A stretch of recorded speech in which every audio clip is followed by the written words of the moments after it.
Hello, my name is Fenna. Welcome to Following Fenna. I am a certified coach and counselor, and I work with people in a limerent episode and also with their partner. Now, what is limerence? It's a disruptive infatuation, but what is it in its essence? It's an addiction. It's an addiction to another person, where unpredictable rewards caused repetition of behavior, and we changed the biochemistry in our brain into an addiction. Now, in this video, I'm going to explain you a bit about addiction, just in case you say, Fenna, I'm not sure if this is actually an addiction. Maybe I just really met my soulmate and it's just a matter of time before we can be together, and then I will be happy with this person, since we're not now. In this video, I'm going to explain to you about addiction and also about its withdrawal. Addiction can be described as a repeating cycle with 3 stages. And each stage is particularly associated with a different brain region. And the different brain regions are, here we go, the basal ganglia, the extended amygdala, and the prefrontal cortex. Now, that's not that important. But there are 3 stages of an addiction cycle, I must say. First, we have the binge/intoxication, and this is the stage at which a person consumes an intoxicating substance, or in our case, does something, have contact, and experiences its rewarding or pleasurable effect. That's why it feels so great in the beginning. Number 2 is the withdrawal/negative effect. This is the stage when a person experiences a negative emotional state in the absence of the substance, or, in this case, the person or whatever brings us that pleasure. And number 3, we have the preoccupation or the anticipation stage. And in this stage, a person seeks the behavior or the substance again and again after a period of abstinence. And the 3 stages, they're also linked and they feed off on each other. Now, there are also 4 behaviors that are central to any kind of addiction cycle. We have impulsivity, not being able to resist the urges, not wanting to delay the gratification, and we have some poor, and as we call it in a nice word, unreflective decision making. It is the tendency to act without the foresight or regard of the consequences, and we prioritize the immediate gratification/reward over the long-term goals. We limerents choose short over long. We choose the short high over a lifetime bond with our kids, for example. I see this in so many cases. We choose short over long.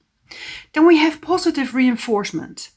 And this is the process by which presentation of the stimulus, in this case, it's LO, meaning the limerent object, meaning the other person that we are obsessed about, increases the probability of a response like seeking or interacting with LO. But that's not it.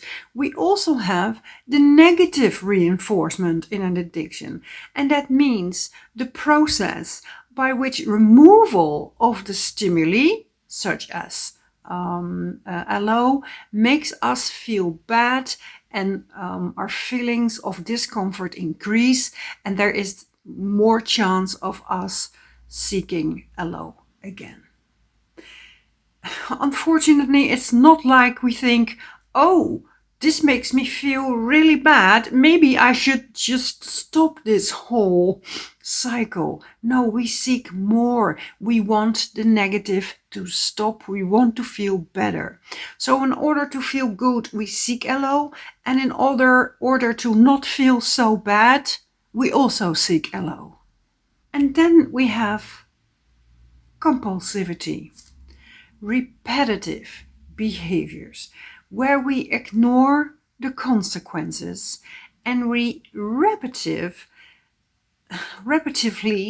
repetitive behaviors that are inappropriate to a particular situation.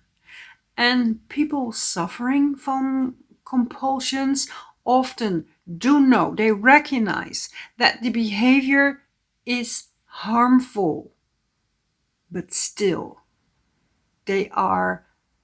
nonetheless they're doing it because you can't seem to help yourself. You feel so compelled to perform these behaviors, and in doing so you reduce stress or tension or anxiety. And in our case, we seek LO in order to reduce the stress and to feel calm again. And if you are in a limerent episode, I'm sure you see this cycle playing out in yourself. We slowly train our brain into an addiction. And yes, it's an addiction. Now, and I explained this before in my videos, why limerence feels so good in the beginning. All limerence feels good in the beginning and then slowly start to feel worse and worse and worse. It's because we have this unnatural amount of dopamine flooding our system in the beginning. And since dopamine acts as a scale, after a while we used up our dopamine source, or the pain side of the scale comes up after pressing too long on the pleasure side. The pain side does come up. In any case, we don't naturally produce our own dopamine anymore. We need LO in order to get some dopamine. We are dysregulated in limerence. And in order to regulate again, we need to stop the addiction. I use the metaphor of alcoholism a lot as an example in my videos. In order to quit your alcoholism, you need to stop drinking. Now, the problem with that is that taking away the substance of our addiction, LO in this case, has a huge impact on our system. Hormones always want to come back in balance. It's called homeostasis. Now, if you take away a LO, like I said in the case of a limerent episode, it's a disruption to the system and the body will respond/protest. We can experience all different kinds of withdrawal symptoms. Shake, sweat, have pain in your upper body, shiver, diarrhea, cramps, vomiting, and also the mental symptoms, being really tired, exhausted, craving, longing, despair, crying, depression, low mood, panic, and a whole lot of fear. Now, the good news is your system is trying to get back in balance, and that's what you feel. And the bad news is it hurts. Our amygdala, the part of our brain that detects danger, is shooting off signals in our brain, and we freak the F out. Now, can it be done? Of course it can be done. A dysregulated system can be brought back to how it was. We just need to skip LO for a while. Let's say, forever. And no. You cannot go through withdrawal while you're staying in contact. You can't stop drinking while you're still drinking. Now, for some people, they experience the withdrawal relatively mildly. They might feel a little unwell or unease, unsettled for a while.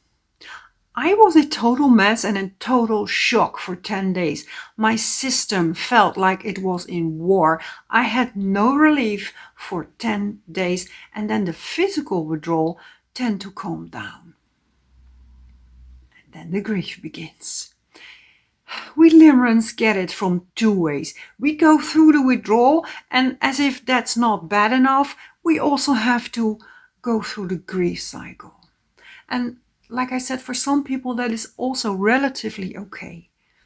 For some people, it's a whole transformational rebirthing process. And unfortunately, I belonged to the last group.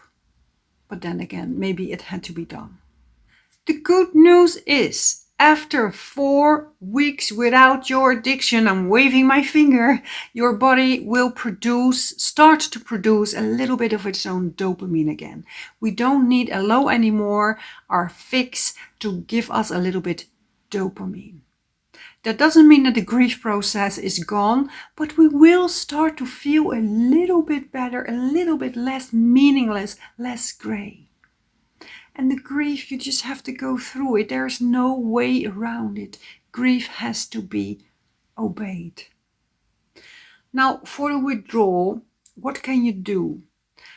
Unfortunately, we Limerence, we cannot really check into a Betty Ford where people know what Limerence is, and we can check in and we have a nurse by our side who's telling us what is happening and what to do about it. We have to do this alone. And you can treat it like a flu. If you are feeling sick, you take care of your body. Lie in bed if you want to. If you want to lie in bed, please do that. Take it easy at work and perhaps don't have really big important projects while you are going in withdrawal. Take little walks outside. Drink loads of water. That is important. Lean on your friends. That's what friendship is really for, isn't it? So you can lean on them in these hard times. And I hope you have friends who understand Limerence a little bit. I took since Jacob's Wort. That's a herb, but if you take antidepressants, you cannot take that. It's dangerous. So don't take that if you are on antidepressants. Binge watch series if you can. I could not even watch TV or hear music for some weeks when I was in grief. My system was too overwhelmed. I just had to stick it out and remind myself every day why I was doing this. That's so important. And my main reasons were I wanted to be happy again. I had everything on paper to be happy, and I wanted to be a better mom. And every day I choose me over the addiction. Every day, one day at a time, you choose you over the addiction. Again and again and again and again and again. We endure the pain until it gets better. And if you have a slip up, we call it a slip up. It's normal. It's a normal part of the process. And after you slipped up, you go again. And please have some self-compassion, because going in withdrawal alone is tough. It's painful. You are a tough cookie. But the payoff in the end is so worth it. The pain is so worth it. And I always say in my videos, you will kiss yourself in the mirror after you went through the withdrawal and went through the grief, and you're coming out of the limerent fog and you're able to look back and think, oh my God, what happened here? I never want to experience this again. And you will return to your old normal self again. Yes, you will be happier than in the limerence prison. For now, I want to thank you for watching my video, and I hope to see you in another video. Bye.